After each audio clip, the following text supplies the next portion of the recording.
బాలింతలు తినే సొంటి పొడమండి. ఇది కంపల్సరీగా ప్రతి ఒక్కరు తింటారు బాలింతలుగా ఉన్నప్పుడు.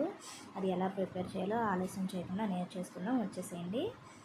ముందుగా స్టవ్ ఆన్ చేసుకొని ఇలా ఒక కడాయి పెట్టుకొని అది కొంచెం వేడయిన తర్వాత అందులోకి 1.5 టేబుల్ స్పూన్ జీలకర్ర వేసుకోవాలండి. జీలకర్ర నెక్స్ట్ అందులోకి 2 టేబుల్ స్పూన్స్ వామ్ వేసుకోవాలి. ఇలా ఇవి కొంచెం బాగా మనం ఫ్రై చేసుకోవాలండి. లో ఫ్లేమ్లో పెట్టి బాగా ఫ్రై చేసుకోవాలి, మాడిపోకుండా. ఇలా ఫ్రై చేసుకున్న తర్వాత ఇవి ఒక ప్లేట్లోకి పెట్టుకోవాలి.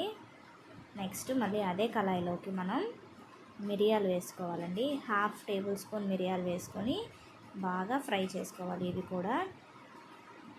ఏవి కూడా మాడిపోకుండా స్లో ఫ్లేమ్లో పెట్టి ఫ్రై చేసుకోవాలి. ఇలా ఇవి కూడా పక్కకు పెట్టేసుకున్న తర్వాత అందులోకి ఒక 2 ఇంచుల సొంటి కొమ్ము దంచి వేసుకోవాలండి. ఇవి మీకు మార్కెట్లో అవైలబుల్గానే ఉంటాయి. అలాగే దుంప కొమ్ము కూడా దంచుకొని వేసుకోవాలి. దుంప కొమ్ము అంటే మీకు పసుపు కొమ్ముల్లో ఉంటుందండి. అది ఇలా దంచి వేసుకోవాలి. అంటే కొమ్ముల్లాగే పడేస్తే అవి లోపల దాకా వేగవన్నమాట. సో ఇలా దంచి వేసుకోవాలి. అలాగే 2 ఎండుమిర్చి వేసుకోవాలండి. ఎందుకంటే బాలింతలు ఎక్కువ కారం తినకూడదు కాబట్టి. అలాగే అందులోనే 1 స్పూను సాల్ట్ వేసుకోవాలి. ఉప్పు అండి, కల్లుప్పు, సాల్ట్ కాదు. ఇలా వేసుకొని ఫ్రై చేసుకోవాలి. ఇందులో వేసే ప్రతిదీ కూడా మనం ఫ్రై చేసే తీసుకోవాలండి. ఇవన్నీ బాగా చల్లారి పెట్టుకోవాలి. చల్లారిన తర్వాత మనం మిక్సీ పట్టుకోవాలండి. ఈ పొడి చాలా టేస్టీగా ఉంటుంది. అలాగే వేడి కూడా చేస్తుందండి. అందుకే బాలింతలకి పెడతారు ఇది.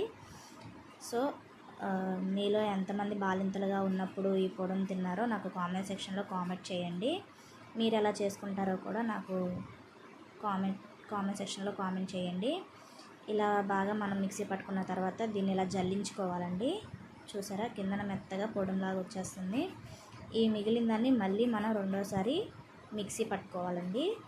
అప్పుడు మళ్ళీ మెత్తగా వచ్చేస్తుంది. ఇలా చేసి మనం ఏదైనా ఒక ఎయిర్ టైట్ బాక్స్లో కానీ ఒక గాజు చేసాలో కానీ పెట్టుకొని ఉంచుకుంటే సరిపోతుంది. ఇదేంటంటే కొంతమంది ఏంటంటే డైలీ ఫస్ట్ ఒక ముద్దకు కానీ 2 ముద్దలకు కానీ అన్నం తింటారండి. కొంతమంది ఏంటంటే డైలీ తినకుండా వారంలో ఒక్కసారి మొత్తం దీంతోనే తినేస్తారు.